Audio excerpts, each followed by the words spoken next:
यह cross dressing की कहानी हमारे एक सब्सक्राइबर द्वारा भेजी गई है। अगर आप भी अपनी कहानी इस चैनल पर शेयर करना चाहते हैं तो हमें कमेंट करके बताएं। हम आपकी कहानी इस चैनल पर सबके साथ शेयर करेंगे। साथ ही हमारे चैनल को सब्सक्राइब करना न भूलें।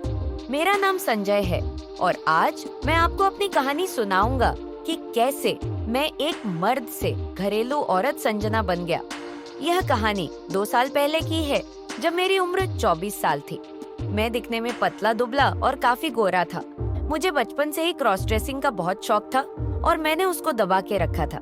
उस समय मैं एक कंपनी में काम करता था और घर से दूर एक किराए के मकान में रहता था। मैं उस कंपनी में मैनेजर की पोस्ट पर था और मेरी सैलरी भी काफी अच्छी थी। ऑफिस में मैं लड़कों की तरह पैंट शर्ट और कोट पहनकर जाता, लेकिन घर लौटते ही लड़कियों के कपड़े पहन लेता था। मेरे पास अब salwar suit, anarkali dress, palazzo, ladies jeans, top और साड़ियाँ जैसे कपड़े हो गए थे। हालांकि मुझे साड़ी और ब्लाउज पहनकर सबसे ज्यादा खुशी मिलती थी। मैं घर में साड़ी पहनकर अपने शरीर के बाल साफ रखता था और मेकअप भी करने लगा। मुझे नेल पॉलिश लगाने और चूड़ियाँ पहनने का शौक था।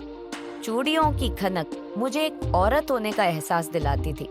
एक दिन ऑफिस की छुट्टी थी। मैंने साड़ी ब्लाउज पहन रखा था, कानों में झुमके और पैरों में पायल भी पहनी थी। तभी दरवाजे की घंटी बजी। दरवाजे पर मेरी असिस्टेंट काजल थी। उसने मुझे इस रूप में देखा तो हैरान रह गई। मैंने उसे अंदर बुलाकर सब कुछ बताया। काजल मेरी कहानी सुनकर सहानुभूतिपूर्ण मुस्कान के साथ बोली, आप इस रूप में बहुत अच्छे लग रहे हैं।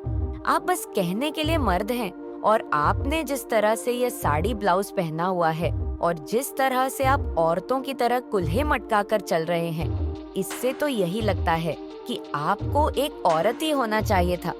फिर मैं और काजल अच्छे दोस्त बन गए। उसने मेरे साथ कई क्रॉस ड्रेसिंग सेशन किए, जिसमें हमने साथ में बॉलीवुड गाने पे डांस किया, रैंप वॉक करें और बहुत मजे करें। एक दिन काजल ने मुझसे मजाक में कहा कि मुझे किसी से शादी कर लेनी चाहिए और पत्नी बनकर रहना चाहिए। मैंने उसे बताया कि मुझे एक ऐसी लड़की चाहिए जो मुझे समझ सके। काजल ने हंसते हुए कहा, वह लड़की मैं हो सकती हूँ अगर तुम मेरी कुछ शर्तें मानो। काजल की शर्तें थीं कि शादी के बाद मैं सिर्फ औरतों वाले कपड़े पहनूंगा और अपनी सारी प्रॉपर्टी उसके नाम कर दूंगा।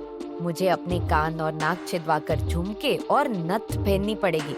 और तो और मुझे बाल लंबे रखने होंगे ताकि चोटी या जुड़ा बना सकूं। और शादी के बाद मैं पूरी तरह से घरेलू औरत बनकर रहना होगा। वैसे ये सब मेरी बरसों की इच्छा थी, इसलिए मैंने उसकी सभी शर्तें मान ली। फिर कुछ दिनों बाद हमने मंदिर में शादी कर ली। शादी के दिन मैंने लाल दुल्हन वाला लहंगा पहना और काजल ने दूल्हे की पोशाक पहनी थी। शादी के बाद मैं काजल के घर आ गया। उसके परिवार ने भी मुझे बहू की तरह स्वीकार कर लिया। अगर आप मेरी कहानी काजल के घर पर क्या हुआ था और मैंने किस तरह उसकी मम्मी पापा को मेरे सच के बारे में बताया था, तो वो जानना चाहता हो तो हमें कमेंट पार्ट 2 लिख दीजिए। अब काजल बाहर जाकर जॉब करती है और मैं घर संभालता हूँ।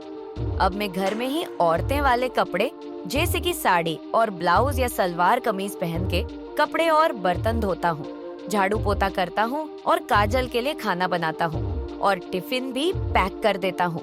मैं इस नई जिंदगी में बहुत खुश हूँ। काजल ने मुझे न सिर्फ समझा बल्कि मुझे अपने सपनों को जीने का मौका भी दिया।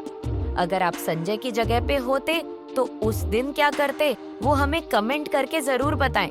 हमें आपका कमेंट बेसब्री से इंतजार रहता है। अगर आपको यह कहानी अच्छी लगी हो तो कृपया हमारे चैनल को लाइक और सब्सक्राइब करें।